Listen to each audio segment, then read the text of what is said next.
ये धर्म शब्द जो है बड़ा ही अद्भुत शब्द है। हमारे शास्त्रों में धर्म की महिमा का गायन अनगिनत रूपों में किया गया है,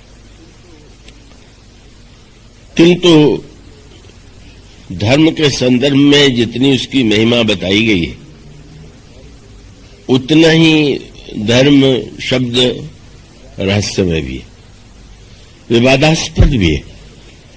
और सत्य तो यह है कि धर्म के नाम पर जितना अधर्म हुआ होगा उतना शायद अधर्म के नाम पर भी अधर्म न हुआ, क्योंकि धर्म के विषय में क्या है धर्म? जिस धर्म की महिमा इतनी अधिक बताई गई, अगर यह पूछा जाए कि धर्म क्या है, तो हम लोगों के यहाँ जो सनातन धर्म की प्रक्रिया है उसमें तो जीवन के प्रत्येक क्रियाकलाप को धर्म से जोड़ा गया। स्नान भी धर्म है और जितनी क्रिया है, दिन और रात में जितनी क्रिया आपके द्वारा होती है वो सबको उन्होंने धर्म का ही रूप देने की चेष्टा की, देने की चेष्टा की। और उसका अभिप्राय यह है कि धर्म कोई ऐसा, धर्म के विषय में ये नहीं कहा जा सकता कि धर्म का पालन इतने देर के लिए करना चाहिए। माने प्रत्येक जीवन का क्रियाकलाप, श्वास प्रश्वास, व्यवहार, सबका आधार धर्म ही होना चाहिए, इसका उद्देश्य। तो ये जो धर्म है क्या? क्योंकि स्मृतियों को उठा करके पढ़ें तो उसमें बड़ी व्यवस्था दी गई है। पुराणों के विविध प्रसंगों में धर्म की अनेक बार व्याख्या की गई है और रामचरितमानस में भी धर्म की व्याख्या चरित्र के माध्यम से, वाणी के द्वारा, विचार के द्वारा संसार के समक्ष रखने का प्रयास किया गया। वस्तुतः यह जो धर्म शब्द है, जैसा मैंने आपसे कहा कि बड़ा विवादास्पद है, क्योंकि संसार में कोई व्यक्ति यह तो नहीं कहता अपने मुख से कि मैं अधार्मिक हूं। रामायण का संकेत तो यह है कि रावण भी अपने को परम धार्मिक ही मानता था। तो अंगद के प्रसंग में यह बात आती है कि अंगद ने तो रावण के वाक्यों के जो उत्तर दिए वो बड़े कड़वे थे, बड़े चोट पहुंचाने वाले थे। पर रावण ने कहा कि तुम्हारे शब्दों को सुन करके अगर मैं तुम्हें मृत्युदंड नहीं देता हूं तो उसका यही कारण है कि मैं तो धर्मात्मा व्यक्ति हूं, मैं नीति और धर्म के विरुद्ध आचरण कर नहीं सकता और इसलिए नीति धर्म में जानता हूं। तुम दूत हो और दूत को मारना नीति के विरुद्ध है, इसलिए धर्म का पालन करने के लिए ही मैं तुम्हें दंड नहीं दे रहा हूं। इसका अर्थ यही है कि रावण भी तो नहीं मानता है। और यूं अगर सच्चाई देखिए तो रावण अपने आप को जितने आप धर्मात्मा मानते हैं उससे अधिक धर्मात्मा था भी। अगर धर्म का अर्थ केवल क्रिया हो तो रावण के जीवन में तो बहुत बड़ी तपस्या है, बड़ी पूजा है, बड़ा साधना है। पर वो रावण जब अपने को कहता है कि मैं नीति धर्म का पालन करता हूं, यद्यपि अंगद ऐसे अनोखे स्वभाव के थे कि वो चोट करने से नहीं चूके। उन्होंने आगे चल करके व्यंग भरे वाक्यों में ये कहा, हाँ, आपकी धर्मज्ञता के विषय में तो मैं पहले भी सुन चुका हूं। किससे? बोले वो जो बंदर जिसकी तुम बड़ी प्रशंसा कर रहे थे, वो उसने भी तुम्हारी प्रशंसा किया। और तुम्हारी प्रशंसा केवल करने की क्या आवश्यकता? तुम्हारा तो संसार में तुम कितने धर्मज्ञ हो ये प्रत्यक्ष दिखाई दे रहा। और उनका व्यंग्य क्या था? कह कभी धर्मशीलता तोरी, हम सुनी कृत परतीय चोरी। दूसरे की स्त्री को चुराने से बढ़ के क्या धर्म हो सकता है? तो आपने जब इतने बड़े धर्म का पालन किया और जगन माता का भी हरण करके आप लाए, तो आपकी धर्मशीलता तो जग विख्यात है।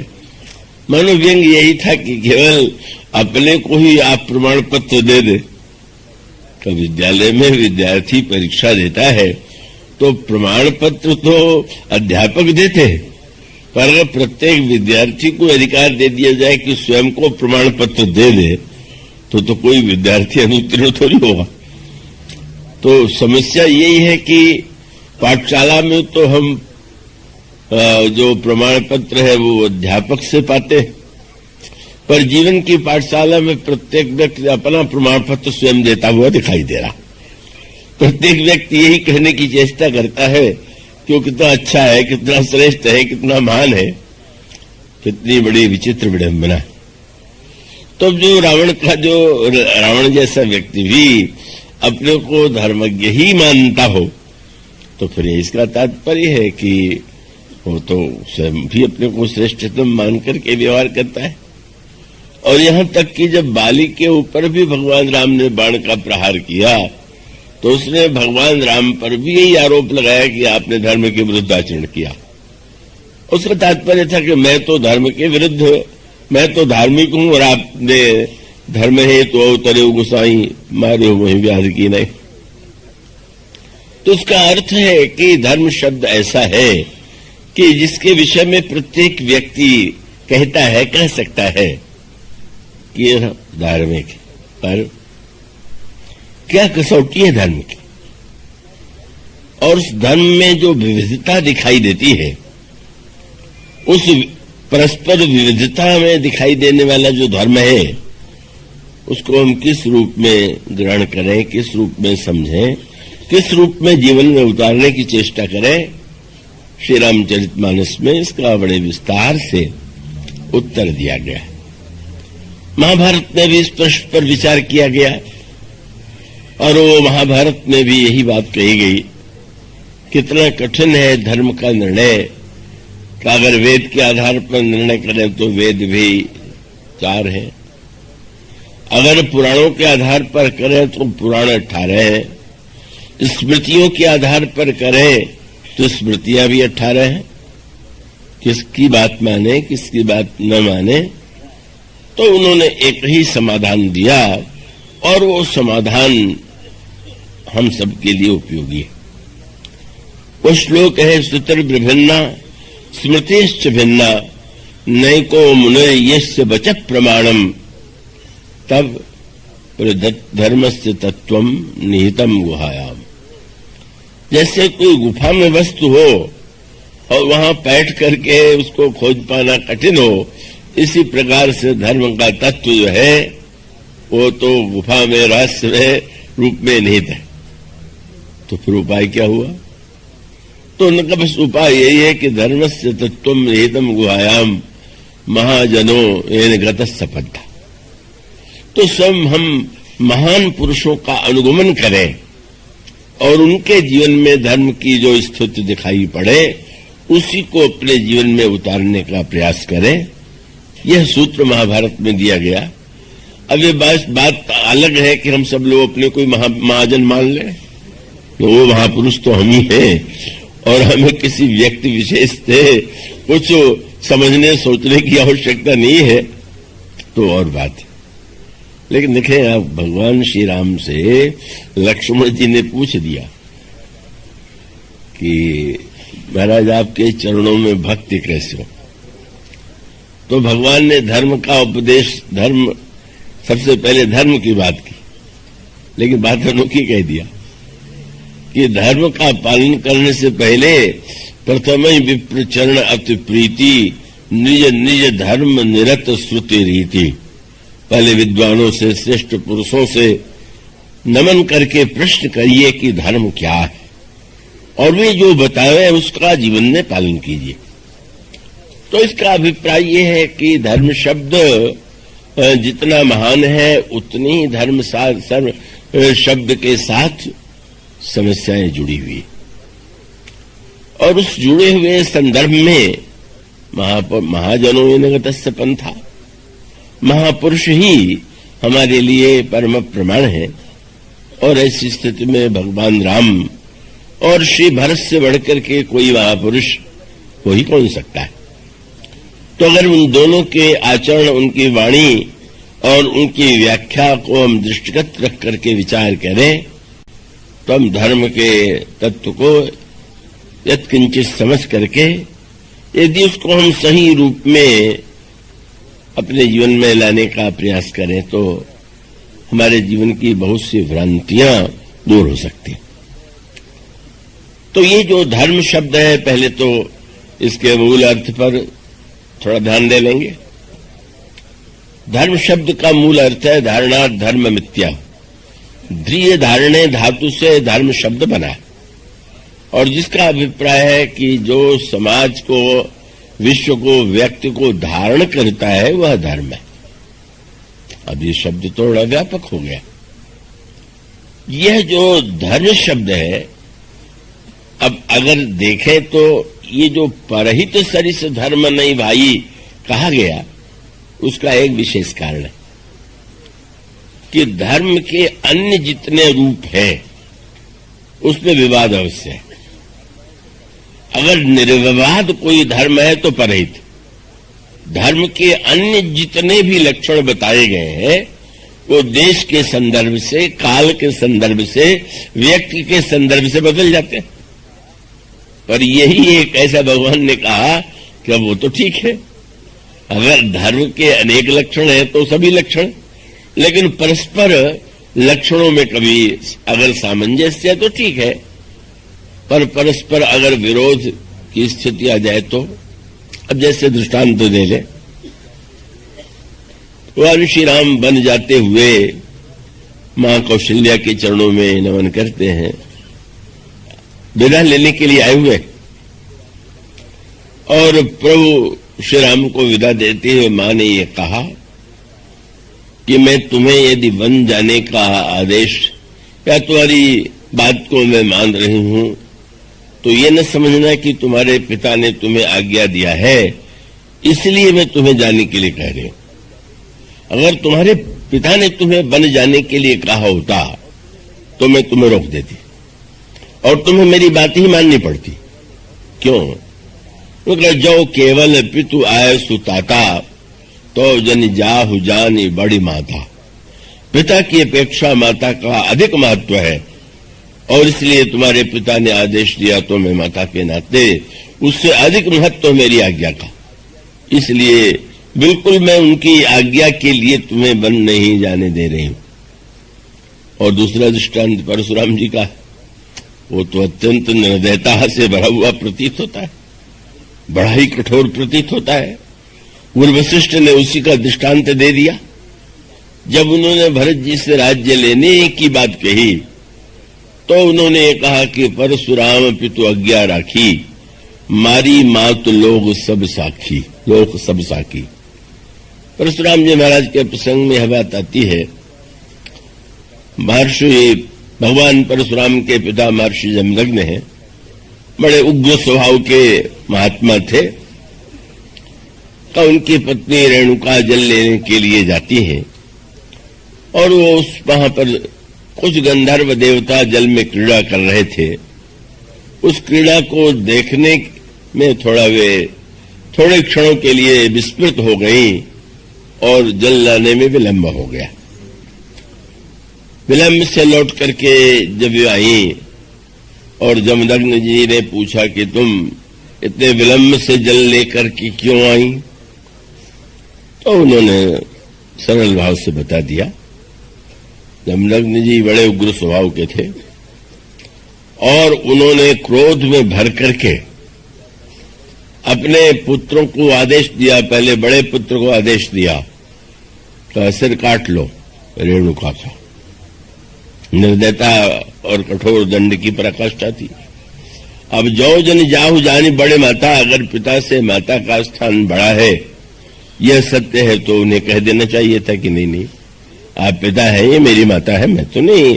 उन्होंने नहीं भी कर दिया, उनका मैं नहीं काटूंगा। क्या ऐसी बात हो गई कि जिसके लिए आप उनको इतने कठोर दंड की बात कह रहे हैं? उसके बाद उन्होंने दूसरे पुत्र से कहा, उसने भी नहीं कर दिया।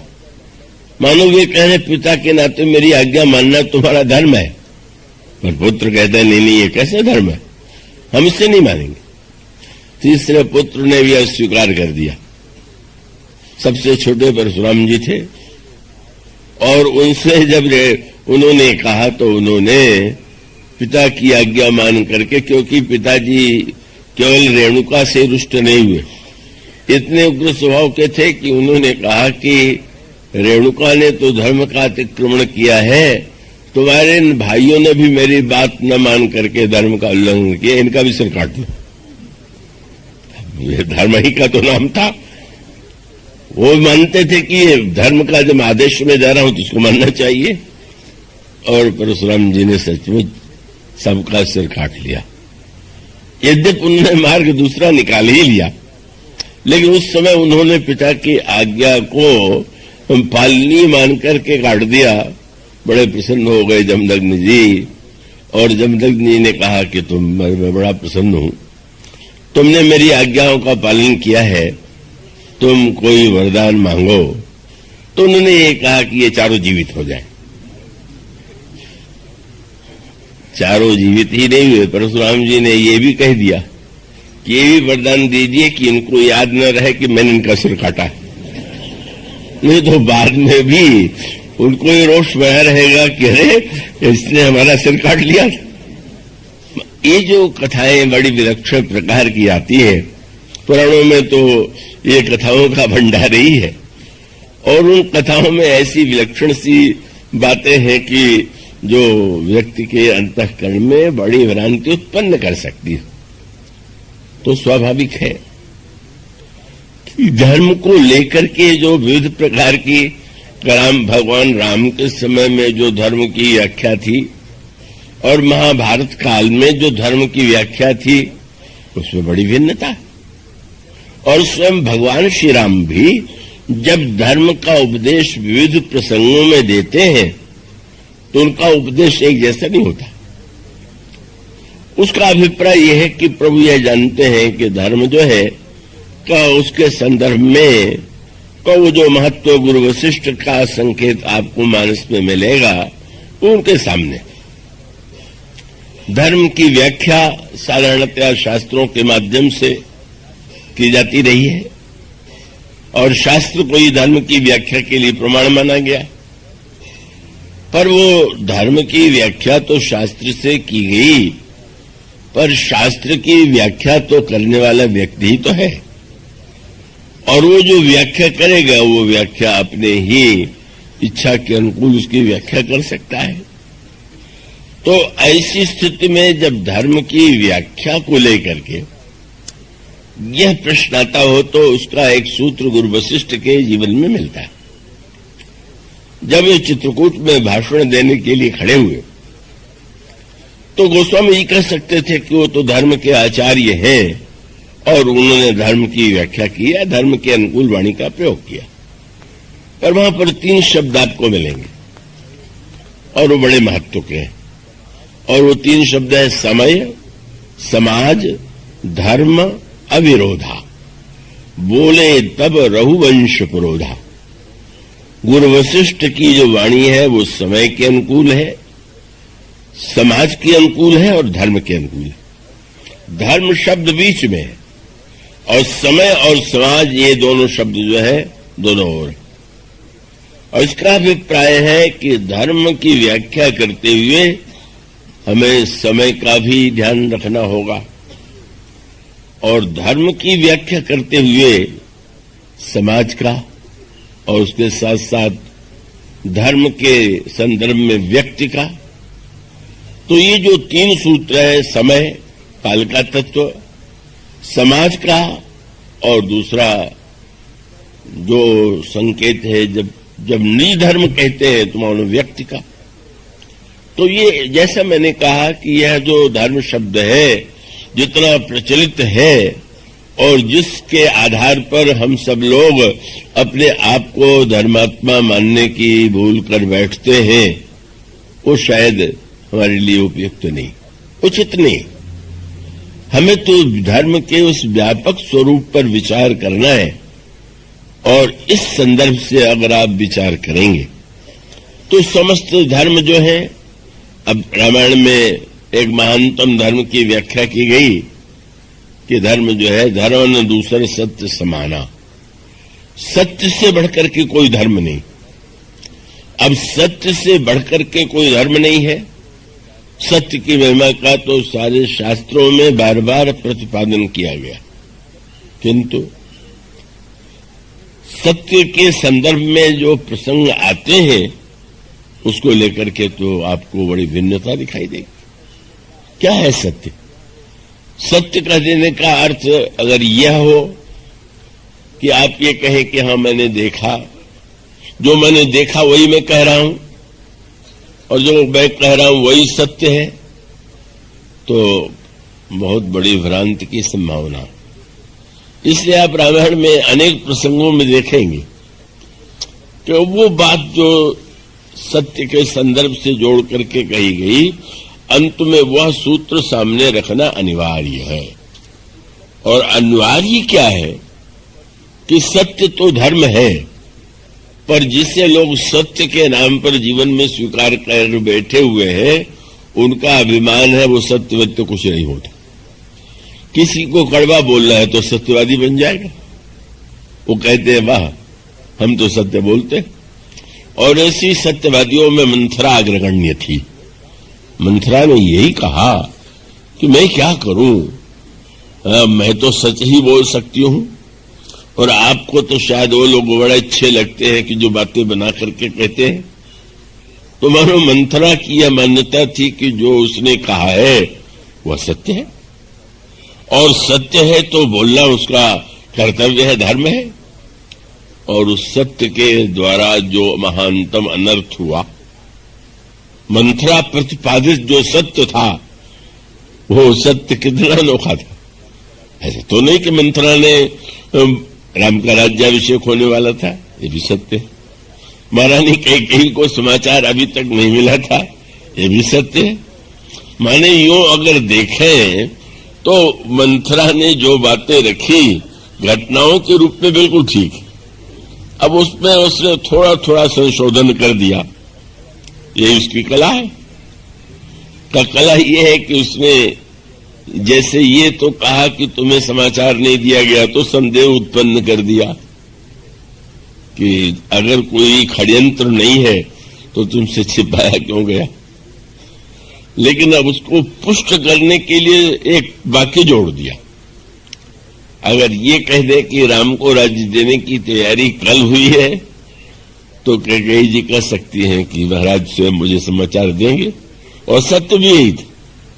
राज्य की देने की योजना एक ही दिन बनाई गई और गुरु वशिष्ठ ने जब ये कह दिया कि वेग विलंब न करिए नृप, विलंब करने की आवश्यकता नहीं, कोई भी अच्छा संकल्प आवे तो तुरंत कर लेना चाहिए, तो महाराज को लगा कि तत्काल पूरा।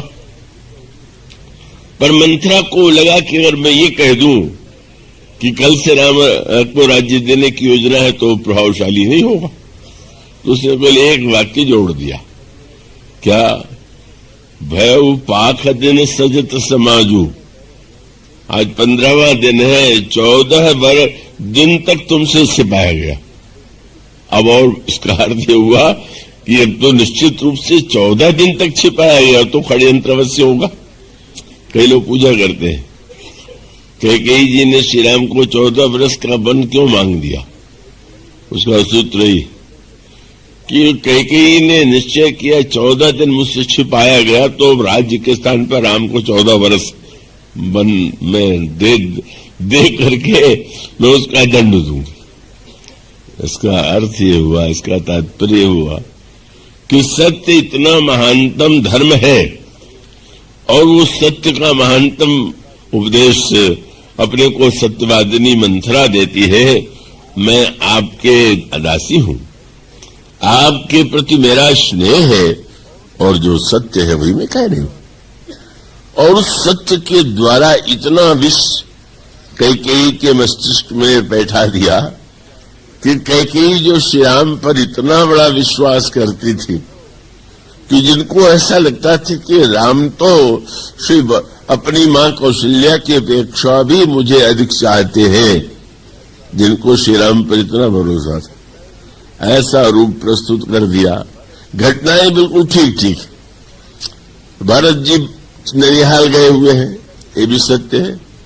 तो उसकी व्याख्या तो मंथरा के पास थी कि चूंकि कौशल्या और बहुत दिन से षड्यंत्र रच रही थी, इसलिए उन्होंने स्वयं महाराज को प्रेरणा दे दिया कि भरत को ननिहाल भेज दिया जाए। पठे वो भरत भूप ननी औरे और राम मां तो मत जानब रौरे। ये न समझिएगा, बड़ी खोजी पत्रकार रही होगी मंथरा, जितना इसने पता लगा लिया कि पठे भरत भूमि ननी औरे राम मां तो मत जानब रौरे, और कह दिया आप तो बड़ी भोली है, चतुर गंभीर राम महतारी, बीच पाई सब साज सवारी, और गर्वित भरत मातु बल पी के, तुम जानती नहीं हो तुमसे महाराज जो इतना प्रेम करते हैं, सौत स्वभाव सकहीं नहीं देखे। तुम तो जानती हो एक सौत क्या ये सह सकती है कि उसकी जो दूसरी सौत के रूप में सपत्नी है का उसको कोई पति उससे अधिक प्यार करे? हाँ, अंतर यह है कि बहुत सी सौतें झगड़ पड़ती हैं, पर कौशल्या तो बड़ी षड्यंत्रकारिणी चतुर है। उन्होंने इस क्रोध को मन ही मन दबाए रखा, योजना बनाने लगी। यह जो व्याख्या सत्य और सत्य के नाम पर की गई, भरत पठे भरत भूप ननी औरे राम मां तो मत जानब रौरे, और साल तुम्हार कौशल ही माई, परम चतुर नहीं परई जनाई। बड़ी चतुर है, कैसा छिपा रखा था, बड़ी राजनीतिज्ञ है, आपके समान भोली थोड़ी, ऐसा विलक्षण। और फिर कितनी बढ़िया बात है, मानो ये रामायण में बहुत बड़ी बात कही गई कि काम के संदर्भ में सौंदर्य का आकर्षण, क्रोध में आता है व्यक्ति तो कड़वा बोलता है, पर लोभ के प्रसंग में एक वाक्य कहा गया कि लोभ के इच्छा दंभ बल। लोभ के दो बल है, इच्छा और दंभ।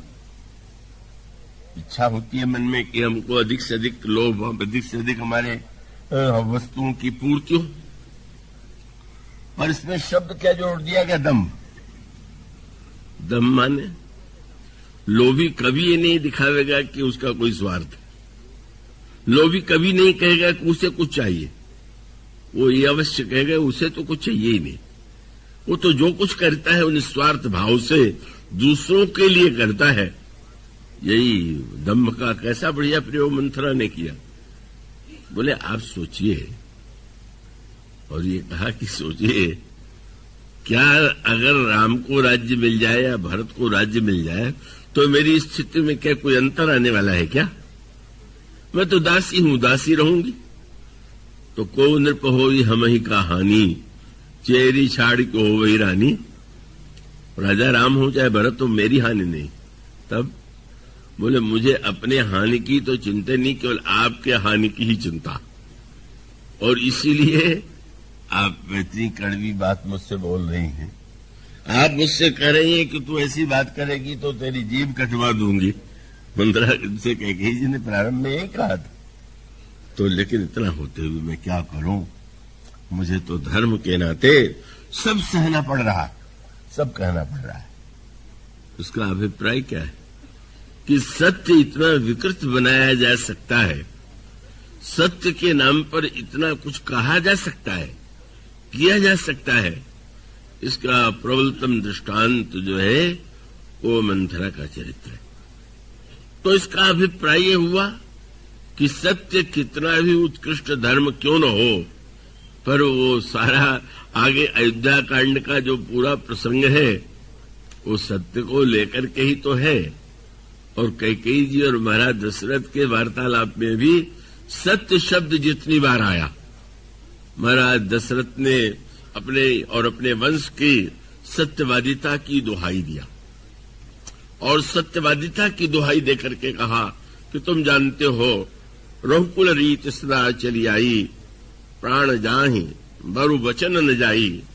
ये रघुकुल की रीत है कि भले ही प्राण चला जाए पर वचन नहीं जा सकता है। अपने सत्यवादिता की प्रशंसा किया, और कैकेयी ने भी कहा कि वाह वाह, आप तो है ही महान सत्यवादी। और उसी सत्य का नाम लेकर के ये कहा कि महाराज जिस सत्य की आप प्रशंसा कर रहे हैं उसकी परीक्षा तो आज है। आप दावा तो कर रहे हैं, परीक्षा क्या है?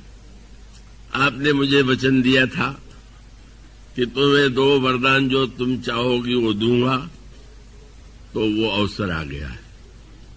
और एक वरदान ये है कि आप पुत्र भरत को राज्य दें, और दूसरा वरदान आप यह दीजिए कि 14 वर्ष के लिए राम तापस वेश विशेष उदासी 14 वर्ष राम वनवासी। राम 14 वर्ष के लिए बन जाए। पहला के वाक्य सुनकर के तो दशरथ जी कुछ भी दुखी नहीं हुए, उनको सहज लगा, ठीक है। लेकिन जब ये कहा कि 14 वर्ष के लिए राम को बन जाना होगा, तो उनकी दशा इतनी सोचनीय हो गई, इतनी पीड़ामयी हो गई कि वे तो ऐसी स्थिति में जैसे बोला नहीं जा रहा है, प्राणांतक कष्ट हुआ।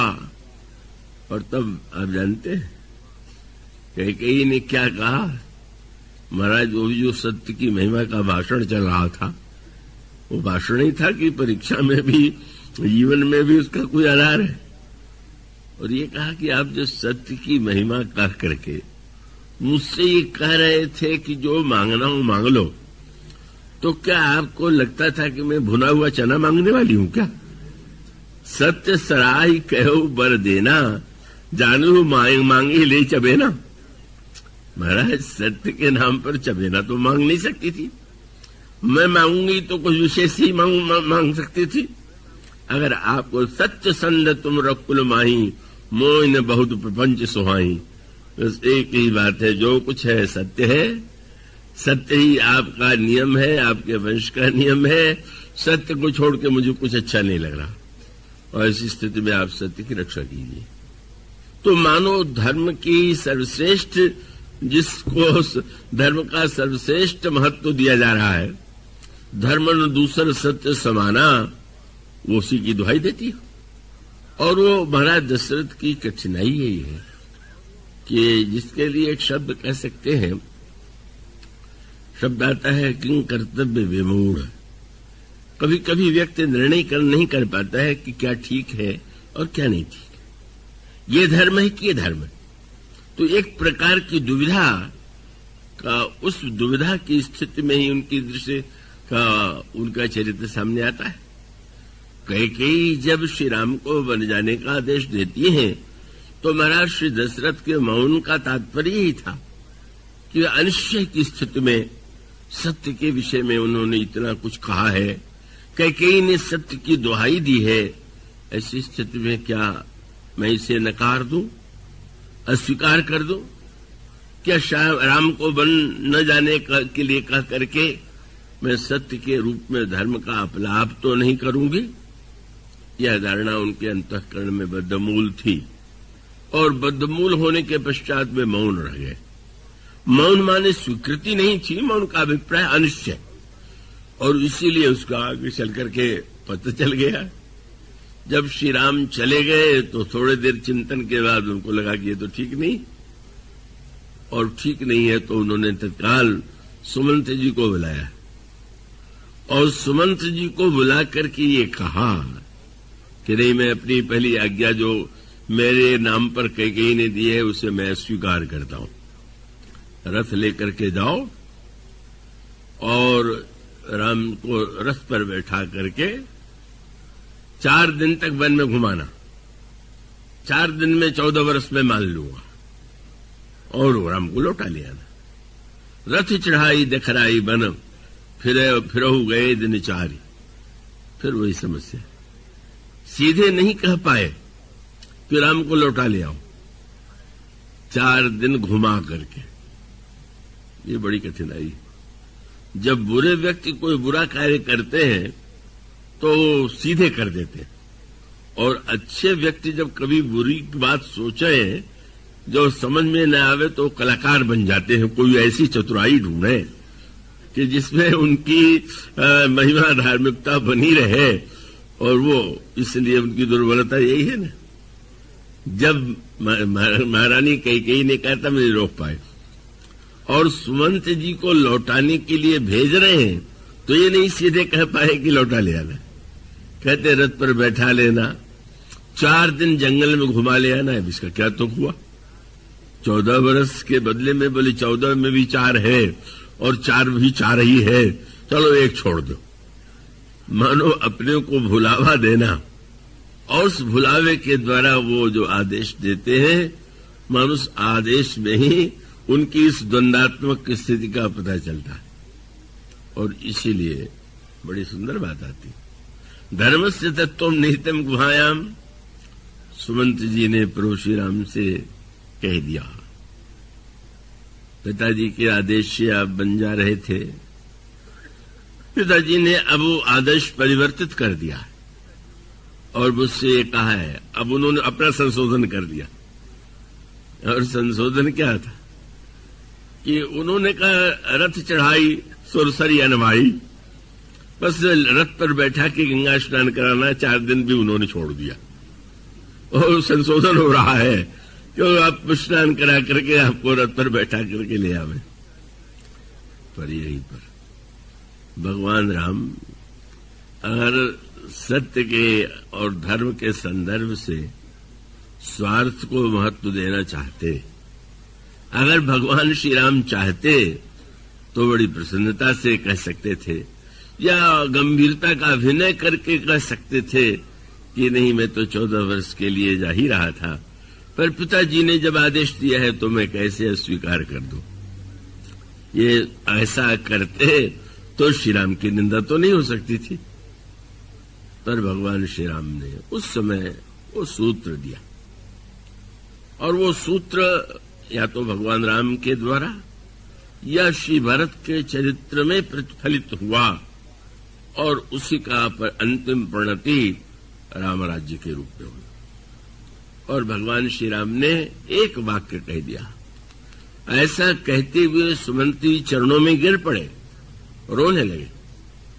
भगवान श्री राम ने बड़े प्रेम से उनको उठा लिया, हृदय से लगा लिया, और एक वाक्य का मंत्री, राम उठाई प्रबोधा, तात धर्म मत तुम सब शोधा। शोध शब्द प्रभु ने प्रयुक्त किया। आप तो प्रधानमंत्री, आप तो जानते हैं कि धर्म को शब्दों के संदर्भ से जोड़ करके अपनी स्वार्थ वृत्ति का समर्थन करना धर्म नहीं है। अपने स्वार्थ के लिए जब कोई व्यक्ति धर्म का समर्थन करता है तो कहीं न कहीं वो धर्म का दुरुपयोग कर रहा है।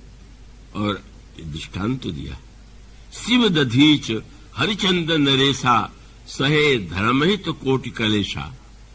धर्म का अभिप्राय ये है, बस आप उसको गहराई से विचार करके देखें कि भाई मनुष्य के जीवन में स्वार्थ का समर्थन करना धर्म का उद्देश्य हो सकता है क्या? क्या 18 पुराण 18 स्मृति मनुष्य के स्वार्थ के समर्थन को देने के लिए लिखी गई क्या? इसके लिए न लिखने की आवश्यकता थी, न पढ़ने की आवश्यकता थी, उसमें तो सब पढ़े पढ़ा है। वो तो मनुष्य का सहज स्वभाव है, सभी समान रूप से स्वार्थी स्वार्थी तो है। तो सूत्र क्या हुआ कि धर्म अगर स्वार्थ की बात करता भी है, ऐसे वाक्य मिलेंगे कि जिसमें लगेगा कि हाँ स्वार्थ का समर्थन है, लेकिन उसका अभिप्राय है कि स्वार्थ और परमार्थ में सामंजस्य कैसे किया जाए, स्वार्थ को परमार्थ की दिशा में मोड़ा कैसे जाए। उसका अभिप्राय यह है कि सीधे उस स्वार्थ का विरोध नहीं करते।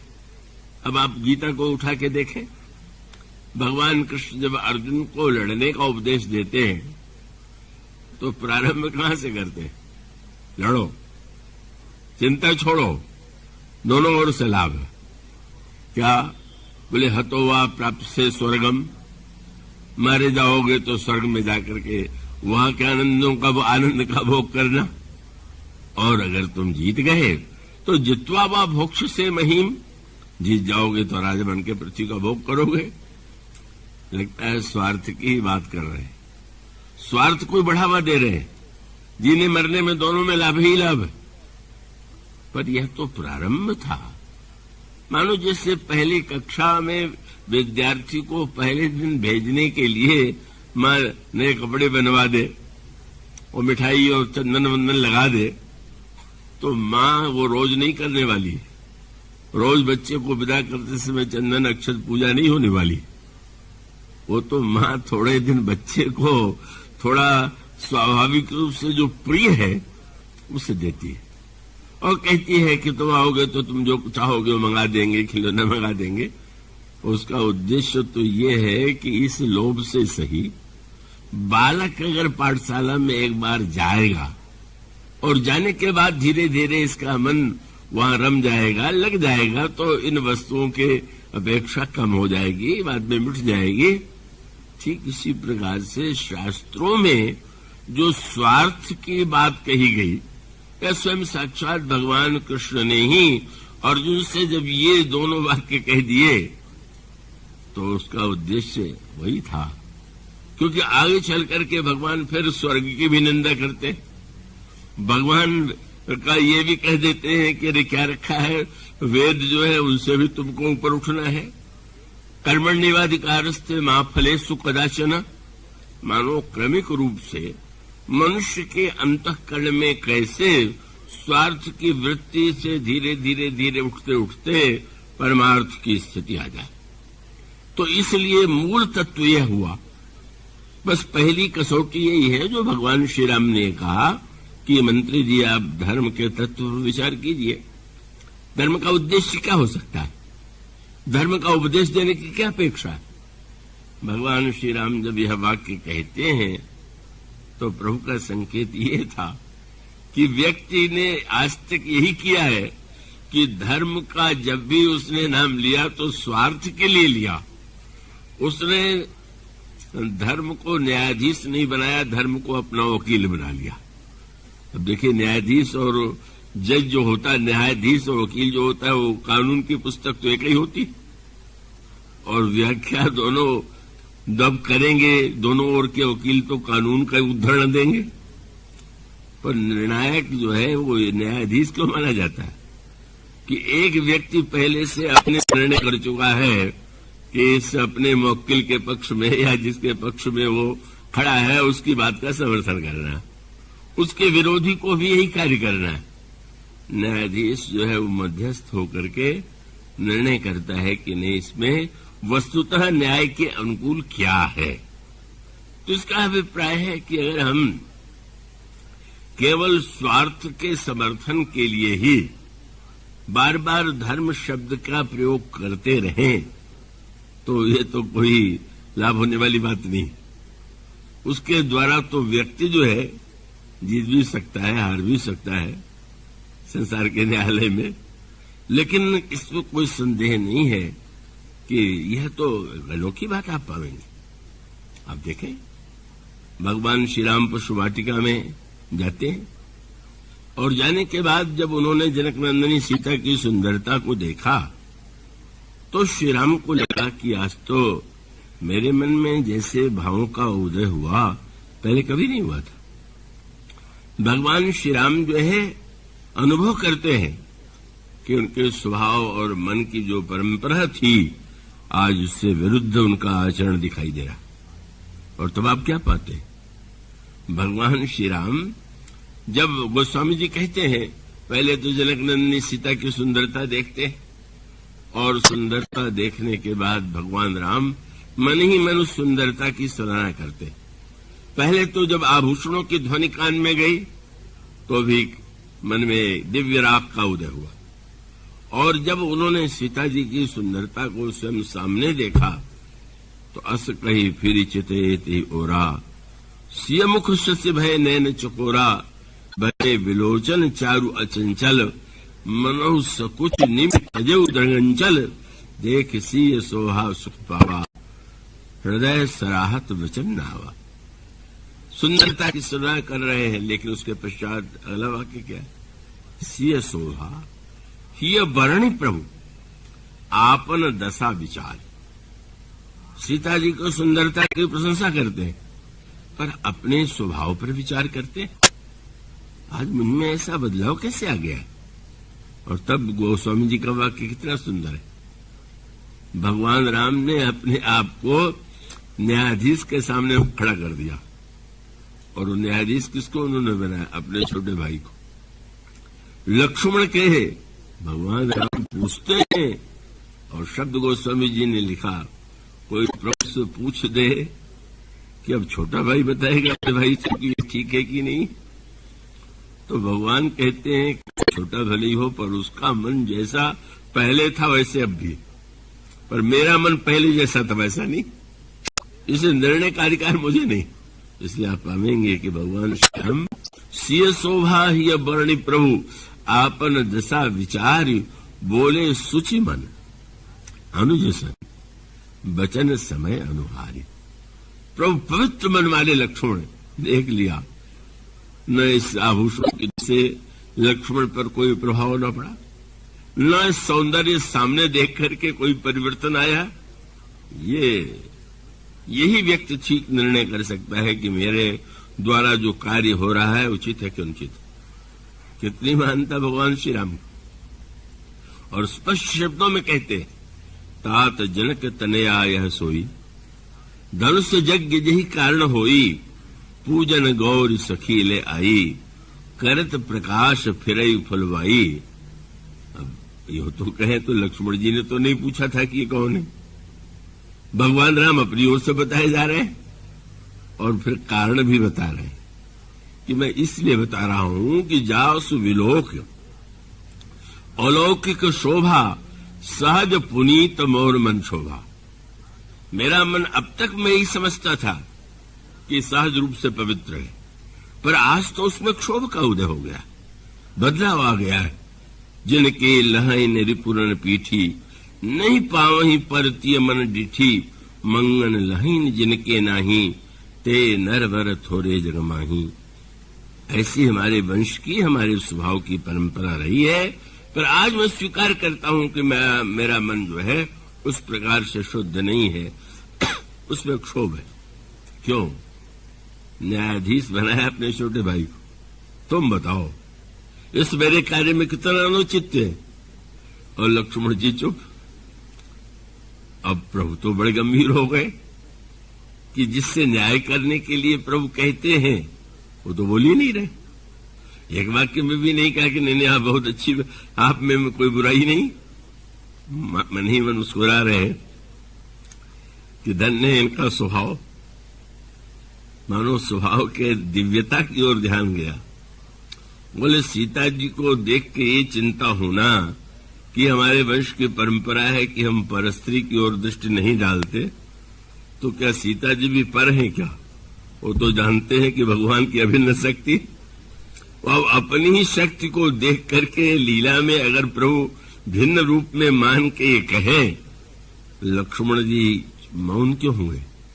नहीं, ये तो मेरे अधिकार क्षेत्र की बात, बाहर की बात है कि मैं निर्णायक बन करके निर्णय दूं।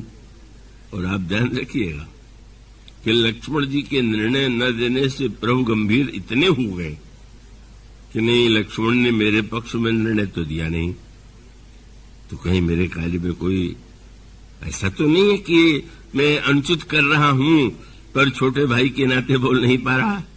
इसलिए गोस्वामी जी ने लिखा, प्रभु को हंसी कब आ गई। दिन भर लक्ष्मण ने निर्णय नहीं दिया, सायंकाल के समय भी कुछ नहीं बोले, रात्रि के समय भी कुछ नहीं बोले, पर प्रातः काल होते ही प्रभु ने कहा, लक्ष्मण देखो सूर्य निकल आया कि नहीं निकल आया, और नहीं निकल आया क्या निकल आया? तो लक्ष्मण जी ने हंस करके कहा, प्रभु एक सूर्य निकल आया है और दूसरा थोड़ी देर बाद निकलने वाला। तो इस अंधकार को दूर करने वाला सूर्य तो निकल आया, पर धनुष के अंधकार को दूर करने वाला सूर्य वो तो आपकी भुजा है, और जब इसका उदय होगा तब अंधकार दूर होगा। एक नए स्तर पर निर्णय उन्होंने दिया क्या? और आगे चल करके गोस्वामी जी ने, जब लक्ष्मण जी ने कहा कि धनुष टूटेगा और जयमाल पड़ेगा, तो गोस्वामी जी की पंक्ति क्या है? बोले, बंधु बचन सुनि प्रभु मुस्काने चलो भाई निर्णय तो तुमने दे दिया, इतने देर बाद ही सही। और शब्द क्या हो सुचि, बोले सुचि मन अनुजसन, लक्ष्मण सुचि मन है। और भगवान को लगा कि लक्ष्मण ने कह दिया, तो इसका अर्थ है कि वो दिखाई भले ही दे रहा हो कि बहिरंग अर्थों में वो मेरा कार्य वो औचित्यपूर्ण नहीं है, लेकिन लक्ष्मण जब कहते तो सत्य ही होगा। बंधु बचन सुनि प्रभु मुस्काने, होई सुचि सहज पुनीत नहाने। प्रभु स्नान करते हैं। मानुष का अभिप्राय है कि अपने विषय में निर्णय करने में तो प्रभु भी अपने आप को स्वीकृति नहीं देते, और लक्ष्मण जी तो ऐसे निर्णायक हैं कि उसके पश्चात थोड़े देर बाद जब आप बैठे हैं तो सुमन वहां से पधार गए। सदानंद जी, महाराज आप लोग यज्ञ भूमि में पधारिए। तो विश्वामित्र जी ने श्री राम से कहा कि राम सिंह स्वयंवर देखिए जाई, इस काहिदो दे बढ़ाई। चल करके सीता जी का स्वयंवर देखना चाहिए, पता नहीं ईश्वर किसको बढ़ाई दे दे। जानते हुए भी यही कह दिया, ईश्वर न जाने किसको बढ़ाई दे दे। लक्ष्मण जी को लगा कि ये घोषणा तो अच्छी नहीं, चलते इस समय संदेह की बात कि ईश्वर पता नहीं किसको बढ़ाई देगा। तो आपने तुरंत कहा कि महाराज इसमें ईश्वर किसको बढ़ाई देगा। महाराज बस लक्ष्मण जी ने कहा कि आपका जिसको आशीर्वाद देते हैं वही तो सफल होगा। जब यह वाणी लक्ष्मण के द्वारा जो छोटे और गुरु विश्वामित्र के द्वारा समर्थित होती है, तब कहीं जाकर के भगवान राम को यह प्रतीत होता है कि उनका कार्य धर्म संगत है। मानो धर्म शब्द और उसको लेकर के मनुष्य ने अपने आप को बहुधा भ्रांतियों में डाला है। अपने स्वार्थ या अपनी वासना का ही समर्थन करते हुए वो धर्म की बात कहता रहा है।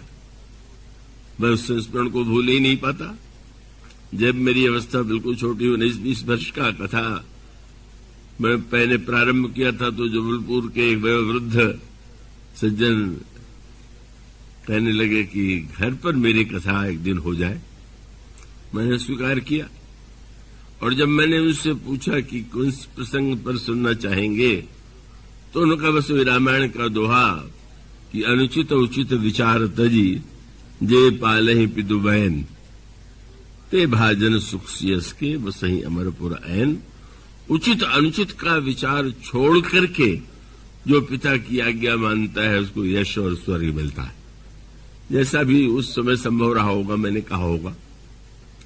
मैं बाहर निकल करके आए तो उनके बड़े लड़के, वो तो बहुत बड़ी अवस्था के थे, उनके लड़के भी 60 के करीब थे, आए और उन्होंने कहा कि जानते हैं ये दोहा इन्होंने क्यों आपसे कहने के लिए कहा। मैंने तो कई बात यह है कि इनका बहुओं से झगड़ा होता और नया विवाह करना चाहते, और हम लोग विरोध करते हैं। तो उन्होंने सोचा ऐसी कथा करवा दे कि बच्चे विरोध करना बंद कर दे।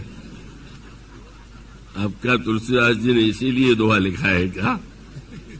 इसका अर्थ ये हुआ कि सबकी वो मनोवृत्ति उन्हीं की नहीं है, हम लोगों की भी कम अधिक कम यही दशा है। ऐसी स्थिति में धर्म का तत्व जो है वो तो बहुत ही रहस्यमय है।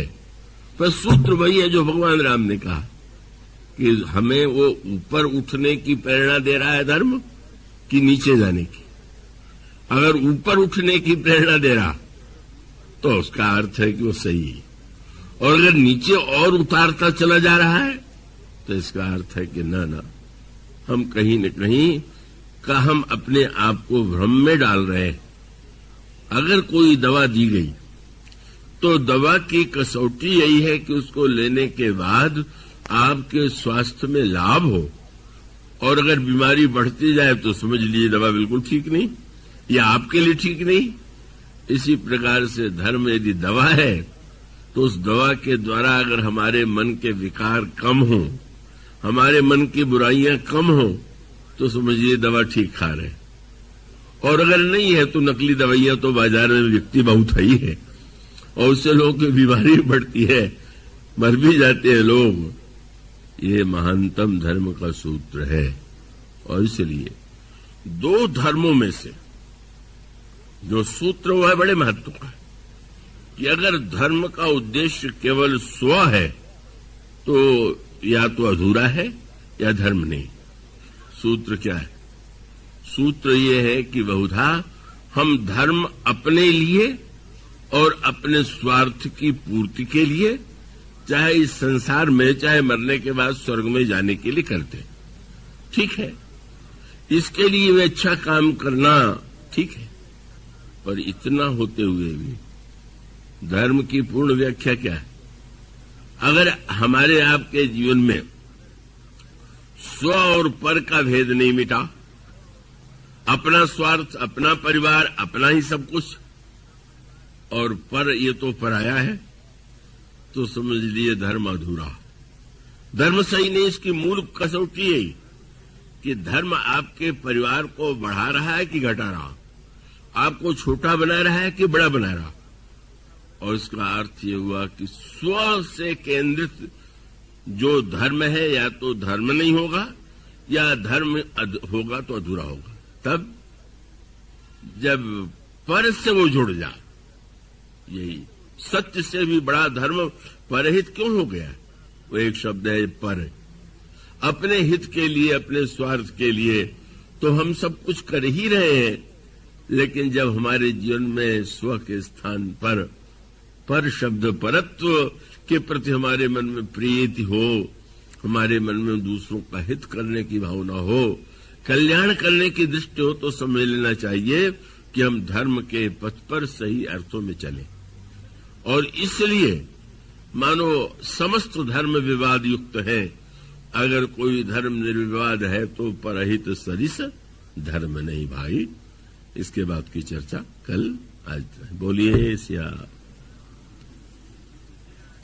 राम, जय सिया राम, जय जय सिया राम, जय सिया राम, जय जय सिया राम, जय सिया राम, जय जय सिया राम, जय सिया राम, जय जय सिया राम, जय सिया राम, जय जय सिया राम, जय सिया राम, जय जय सिया राम, जय सिया राम, जय जय सिया राम, जय सिया राम, जय जय सिया राम, जय सिया राम, जय जय सिया राम, जय सिया राम, जय जय सिया राम, जय सिया राम, जय सिया राम, जय सिया राम, जय जय सिया राम, जय सिया राम, जय जय सिया राम, जय सिया राम, जय जय सिया राम, जय सिया राम, जय जय सिया राम, जय सिया राम, जय सिया राम, जय जय सिया राम, जय सिया राम, जय जय सिया राम, जय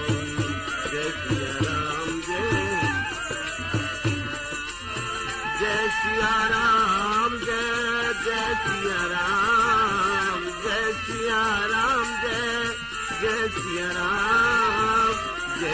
राम, जय जय सिया राम, जय सिया राम, जय जय सिया राम, जय सिया राम,